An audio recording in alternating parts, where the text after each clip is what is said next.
સ્વામિત્રણ જય સોમનાથ. ઓમ નમઃ શિવાય. પ્રિય મિત્રો, તમારો દિવસ શુભ રહે, મંગલમ રહે, શુભકામના. હું બિલીમારથી જોગીભાઈ વ્યાસ આપ સૌનું આપણી જોગેશમાં પુનઃ હાર્દિક સ્વાગત કરું છું. મિત્રો, આજ રોજ જોઈશું આજનો શુભ પંચાંગ. આજ તારીખ છે 24/8/2026 ને સોમવાર. શ્રાવણ સુદ બારસ તિથિ છે. આજની બારસને પવિત્ર બારસ તરીકે ઓળખવામાં આવે છે. દામોદર દ્વાદશી તરીકે પણ ઓળખવામાં આવે છે. આજે ગુરુની પવિત્રતા ધારણ કરવાનો પણ દિવસ છે. આજે બારસની વૃદ્ધિ તિથિ છે. આજે ભગવાન શિવને તલ ચડાવવાનું બહુ મહત્વ છે. કાળા તલ.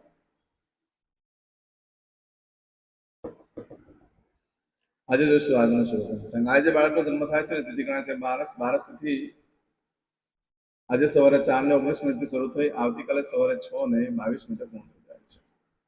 ત્યાર પછી જે બાળકનો જન્મ થાય ને તિરસ તિથિ ગણાશે. આ તિરસ તિથિ 26 તારીખે સવારે 8 વાગે પૂર્ણ થઈ જશે.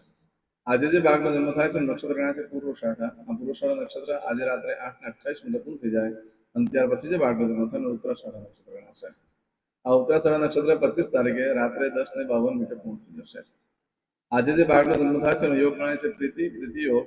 આજે સવારે 7:05 પૂર્ણ થઈ જાય છે. ત્યાર પછી જે બાળકનો જન્મ થાય આયુષ્યમાન યોગ ગણાશે. આયુષ્યમાન યોગ 25 તારીખે સવારે 7:42 પૂર્ણ થઈ જશે. આજે જે બાળકનો જન્મ થાય છે એનું કરણ ગણાય છે બહુકરણ. આજે સવારે સાંજે 5:23 પૂર્ણ થઈ જાય છે. ત્યાર પછી જે બાળકનો જન્મ થાય એનું બાલકરણ ગણાશે. અને સાંજે 5:23 પછી જે બાળકનો જન્મ થાય એનું બાલકરણ ગણાશે. એ બાલકરણ આજે આવતીકાલે સવારે 6:22 પૂર્ણ થઈ જશે. આજે જે બાળકનો જન્મ થાય છે એની રાશિ ગણાય છે ધન. ધન રાશિ નક્ષત્ર છે ભવપદ. ધન રાશિનો સ્વામી ગુરુ ગણાય છે. આજે આખા દેશમાં કોઈ પણ બાળકનો જન્મ થાય બધાની રાશિ ધન ગણાશે. આ ધન રાશિ 25 તારીખે મળસ્કે 3:07 પૂર્ણ થાય છે. એટલે ત્યાં સુધી જે બાળકોનો જન્મ થાય બધાની રાશિ ધન ગણાશે. રાશિ તિથિ નક્ષત્ર યોગ કરણનું બહુ જ મહત્વ છે મિત્રો. એમાં જેનો જન્મ હોય તેની ચોક્કસ પ્રમાણે પૂજા વિધિ કરી લેવી જોઈએ, જેથી કરીને જીવન સરળ બને. આજે જે કોઈ મારા સબસ્ક્રાઇબ મિત્ર મારા ઘર પરિવારમાંથી કોઈ પણ સદસ્યની વર્ષગાંઠ છે, મેરેજ એનિવર્સરી છે, એ બધાને મારી ઘણી ઘણી શુભકામના. તમારા જીવનમાં ખૂબ પ્રગતિ ઉન્નતિ થાય. ભગવાન શંકર તમારી બધી મનોકામના પૂર્ણ કરે એવી સોમનાથ દાદાને પ્રાર્થના કરું. સવાર મોટી આજનો શુકન કરેલો આખું વર્ષ તમારું સુંદરથી વધી જશે. તેમ તે સિવાય આજે મારા જે સબસ્ક્રાઇબ મિત્ર છે, અમારા ઘર પરિવારમાંથી કોઈ પણ સદસ્ય છે, કોઈની પણ આજે પુણ્યતિથિ હોય તો આ પુણ્યતિથિના દિવસે ગાય પિત્રોને કાગડાને ભિક્ષુકને અન્નદાન કરી દો, બ્રાહ્મણને અન્નદાન કરી દો, સમાજનો ભોજ રાખો, મહાદેવના મંદિરે જઈ પીપળાની ફરતે દૂધ જવું પાણી ચડાવી દો અને ભગવાન શંકરને ચોખ્ખું પાણી ચડાવી દો. વિષ્ણુ ભગવાનને પ્રાર્થના કરવાની પીપળાના ઝાડ પાસે ઉભા રહીને કે મારા પિત્રોને મોક્ષ ગતિ પ્રાપ્ત કરો. આનાથી પિત્રો ઘણા તૃપ્ત થતા હોય છે.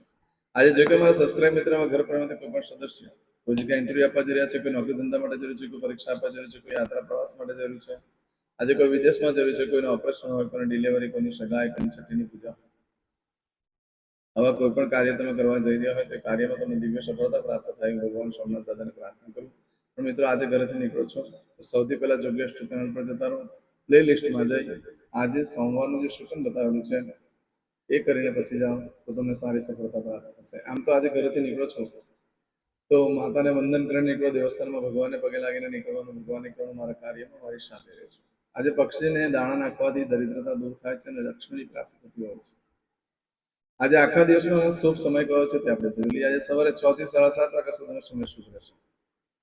એ જ રીતે સવારે 9 થી 10:30 વાગ્યા સુધીનો સમય પણ શુભ રહેશે.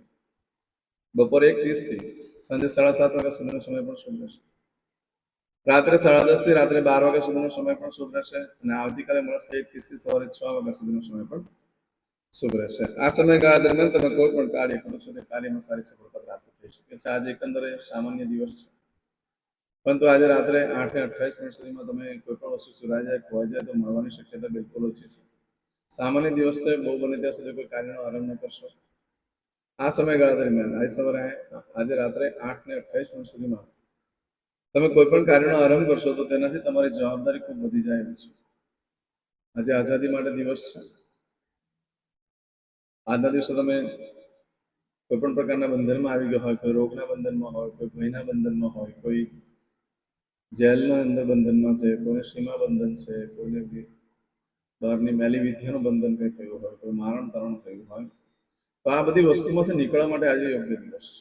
આજના દિવસે કોઈ દીકરીના લગ્ન થયા હોય અને પિયર આવી અને પહેલી વાર પિયરથી લગ્ન પછી સાસરે જાય છે તો આજીવન એની તબિયત બગડતી રહે છે. માટે આજે કોઈ સાસરે દીકરી હોય ન જો જે પહેલી વાર જવાનું હોય, બીજા તો જઈ શકે છે. આજે વિદેશનું ઇન્ટરવ્યુ વગેરે આપવા માટે ચાલે એમ છે. ખરીદી કરવા માટે મધ્યમ દિવસ છે. પશુની ખરીદી માટે પણ મધ્યમ દિવસ છે. બને ત્યાં સુધી બહુ મોટું જવાબદારીવાળું કાર્ય આવી પડે તેવું કોઈ કામ ન કરશો. આજના દિવસે બને ત્યાં સુધી અવસ્થા પણ ધારણ ન કરશો, ન તો સ્ત્રી તરફથી માંદગીની ફરિયાદ આવશે. ભાઈઓ માટે એટલું છે કે જેના લગ્ન ન થયા હોય તે લોકો અવસ્થા ધારણ કરે છે તો શારીરિક કન્યા જોવા જવાનું થઈ શકે છે. આજના દિવસે આવું બધું ફળ છે તે રાત્રે 8:28 સુધીમાં મળે, પરંતુ આજે રાત્રે 8:28 થી લઈ આવતીકાલે રાત્રે 10:52 સુધીમાં તમારું કોઈ વસ્તુ ચોરાઈ ગઈ કે ખોવાઈ ગઈ તો 30 દિવસમાં મળે, બાકી શક્યતા ઓછી છે. આજે પણ તમે કોઈ કાર્ય કરો છો તો તમને શારીરિક, માનસિક, તમને પ્રાથમિક શારીરિક જરૂરિયાત બધી પૂરી થાય, પણ માનસિક શાંતિ નહીં મળે. ખૂબ ટેન્શન રહેશે. કોઈ પણ ધંધો વેપાર ચાલુ કરો છો તો બને ત્યાં સુધી જે કામકાજમાં બહુ ટેન્શન રહેતું હોય એવા કાર્યો હોય, જોખમવાળા કાર્યો હોય ન કરશો. નવા વસ્ત્ર પણ ધારણ ન કરશો તો સરકારી અર્ધ સરકારી તરફથી મોટી તકલીફ આવી શકે છે. વડીલ વ્યક્તિ સાથે ગમે તેમ વ્યવહાર થઈ શકે છે. ખાલી આજે નવા વસ્ત્ર ધારણ કરવાથી ભાવતું ભોજન મળી શકે. બાકી જે લોકો રાજકારણમાં છે ને જે લોકો જે નવા વસ્ત્ર ધારણ કરે તે લોકોનું પ્રગતિકારક સમય શરૂ થઈ જાય એવું છે. માટે આજનો દિવસ એકંદરે સામાન્ય દિવસ છે, એટલે બને ત્યાં સુધી બહુ મોટા કાર્યનો આરંભ ન કરશો. આજે કરશો આજનો સંકલ્પ, ચમચીમાં પાણી લઈ લો. અદ્યતન માસનમ માસોત્તમ પરમ પવિત્ર શ્રાવણ માસે શુભે શુક્લ પક્ષ દ્વાદશીયામ ચંદ્રવાસન વિત્તાયામ પૂજા પતે એટલે તરત જ નામ લખીને મને મોકલાવજો. હું તરત જ તમને લાઈક કરીશ ને ભગવાન પ્રાર્થના કરી દઈશ. હવે દરેક જણા પોતાનું સાચું નામ બોલી દો. તમારું ગોત્ર ખબર હોય તો ગોત્ર બોલી દેવાનું. પછી બોલવાનું છે અહમ, મમ, આત્મન, શ્રુતિ, સ્મૃતિ, પુરાણોક્ત, પુણ્ય, ફલ, પ્રાપ્તિ, અર્થમ, અપ્રાપ્ત, લક્ષ્મી, પ્રાપ્તિ, અર્થમ, પ્રાપ્ત, લક્ષ્મી, ચિરકાલ, સૌ, રક્ષણાત્મક, લોકેવા, સભાયામ, રાજદ્વારે, વ્યાપારે, વિદ્યા અભ્યાસે, દેશે, વિદેશે, સર્વત્ર, યશ, કીર્તિ, વિજય, લાભાદि, પ્રાપ્તિ, અર્થમ, મમ, અખિલ, કુટુંબસ્ય, આયુ, આરોગ્ય, ऐश्वर्यादि, प्राप्ति, अर्थम, मम, जन्म,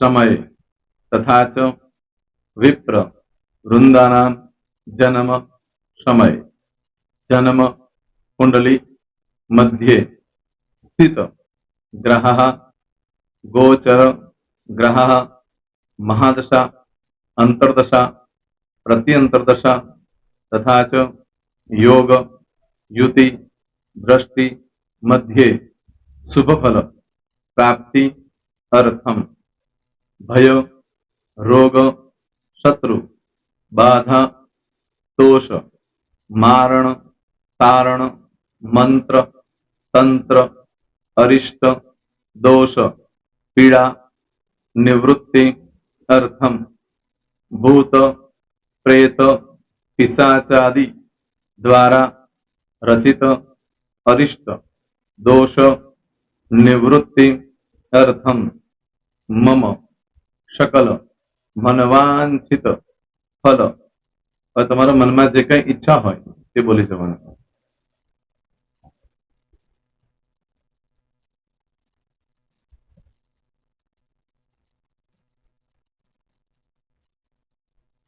બોલવાનું અનુસારતઃ सकल मनवांछित फल प्राप्ति अर्थम. હવે જે બરકતની પૂજા વાળા છે એ લોકો તો આ બધું બોલવાનું જ હોય છે, એ લોકો માટે કોઈ સ્પેશિયલ નથી. પણ જે લોકોએ હવે જે કહું છું તે લોકોએ જ બોલવાનું. જેના લગ્ન થઈ ગયા હોય એ લોકોએ બોલવાનું છે. મમ દાંપત્ય જીવન મધ્યે સુખાકારી પ્રાપ્તિ અર્થમ પુત્ર પૌત્રાદि સંતતિ પ્રાપ્તિ અર્થમ. આ સંતાન પ્રાપ્તિ વાળા માટે પણ આવી જાય છે. દીર્ઘ આયુ આરોગ્ય ऐश्वर्यादि પ્રાપ્તિ અર્થમ. તથા ચ હવે જેના લગ્ન નથી થયા તે લોકોએ બોલવાનું. મમ जटति विवाह योग प्राप्ति अर्थम विवाह पश्चात दाम्पत्य जीवन मध्य सुखाकारी प्राप्ति अर्थम।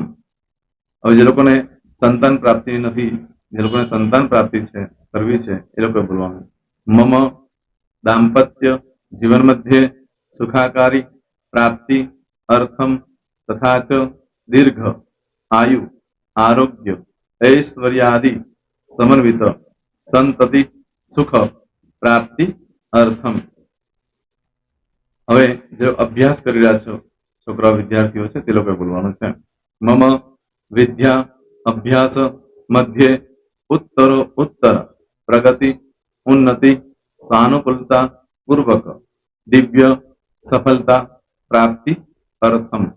હવે જે લોકો વિદેશમાં જવા માંગતા હોય કે સીટમાં જવા માંગતા હોય, મતલબ ભારત દેશની બહાર જઈને ધંધો વેપાર કરવા માંગતા હોય એ લોકોએ, અથવા વિદેશ જવા માંગતા હોય કાયમ માટે, એ લોકોએ બોલવાનું છે મમ જટટી વિદેશ ગમન યોગ પ્રાપ્તિ અર્થમ વિદેશ ગમન કાર્ય મધ્યે સાનુકૂલતા પૂર્વક દિવ્ય સફળતા પ્રાપ્તિ અર્થમ। આરોગ્ય વાળા બોલવાનું છે, જેને આરોગ્યની પૂજા આપેલી હોય એ લોકોએ, એમ તો દરેક જણા જ બોલવાનું છે। બોલો મમ આયુ આરોગ્ય ऐश्वर्यादि प्राप्ति अर्थम।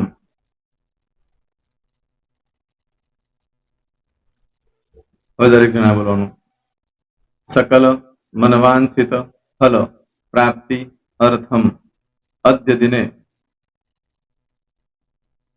प्रधान देवतानां नित्य दिन अनुसारतः पूजन अर्चन कर्मणि अहम करिष्ये। પાણીવાળી થાળીમાં પાણી મૂકી દેવાનું છે। હવે તમારી બધી પૂજા જે મેં આપેલી છે એ પૂજા થઈ જાય, અથવા તો તમે રોજ પૂજા કરતા છો, મારી પાસેથી નથી લઈ ગયા, એ પૂજા થઈ જાય પછી ફરી પાછી ચમચીમાં પાણી લેવાનું, અહીંયા વિડીયોને સ્ટોપ કરી દેવાનું, પૂજા પતે એટલે પાછું આગળનું કરવાનું છે, અહીંયા વિડીયો સ્ટોપ કરી દેવાનું અને પૂજા પતે એટલે બોલવાનું છે વિષ્ણવે વિષ્ણવે વિષ્ણવે નમો નમઃ વિષ્ણુ સ્મરણા સર્વમ પરિપૂર્ણ અસ્તુ। एतानि गंध पुष्प धूप दीप नैवेद्य तांबूल दक्षिणा प्रदक्षिणा सहित प्रणु मम सकल मनवांछित फल प्राप्ति अर्थम पूजन अर्चन प्रियतान न मम। पाणी मूकी देवानुं, पाछुं पाणी लेवानुं, पूजन अर्चन ब्रह्मार्पणमस्तु। नीचे जमीन पर पाणी मूको, एमां आंगળી ઘસી કપાળમાં તિલક કરી દો, કપાળમાં જમીન પર પાણી મૂક્યું છે એમાં, ત્યાર પછી ભગવાનને કહેવાનું કે હે પ્રભુ, આજે પૂજા કરતા કઈ પણ પ્રકારની ભૂલચૂક થઈ ગઈ હોય તો અમને ક્ષમા કરજો, અમે તમારા બાળક છીએ પ્રભુ, તમારો ખૂબ આભાર માનું છું, આજે મારી પાસે તમારી પૂજા કરાવી, મારી મનોકામના પૂર્ણ કરી। પ્રાર્થના કરી દો, જગ્યા પરથી ઉભા થઈ શ્રીનારાયણ ભગવાનને પાણી ચડાવી દો અને નિત્ય કર્મ જે કરતા હોય તે કરો। જય સ્વામિનારાયણ। તમારો દિવસ શુભ રહે, તમે અને તમારો પરિવાર સુખી રહે, સંપન્ન રહે, સુરક્ષિત રહે, એ ભગવાન સોમનાથ દાદાને પ્રાર્થના। તો મિત્રો, તમે મારા વિડીયોને લાઈક ના આપી હોય તો સૌથી પહેલા લાઈક આપી દો, અને ત્યાર પછી જો તમે મારી આ ચેનલ સબસ્ક્રાઇબ ન કરી હોય તો સૌથી પહેલા સબસ્ક્રાઇબ કરી લો અને બેલ આઇકોન ઓલ પર ક્લિક કરવાનું ભૂલશો નહીં, જેથી કરીને સૌથી પહેલા નવી વિડીયો જે કંઈ મૂકું એ તમને મળે। મિત્રો, કંઈ પણ મૂંઝવણ હોય તો મને આ નંબર પર તમે ફોન કરીને પૂછી શકો છો। મારો મોબાઈલ નંબર છે 9825546459। મિત્રો, કોમેન્ટ્સમાં જય સોમનાથ લખવાનું ભૂલશો નહીં। ફરી પાછા નવા વિડીયો સાથે મળીએ, ત્યાં સુધી સૌને જય સોમનાથ।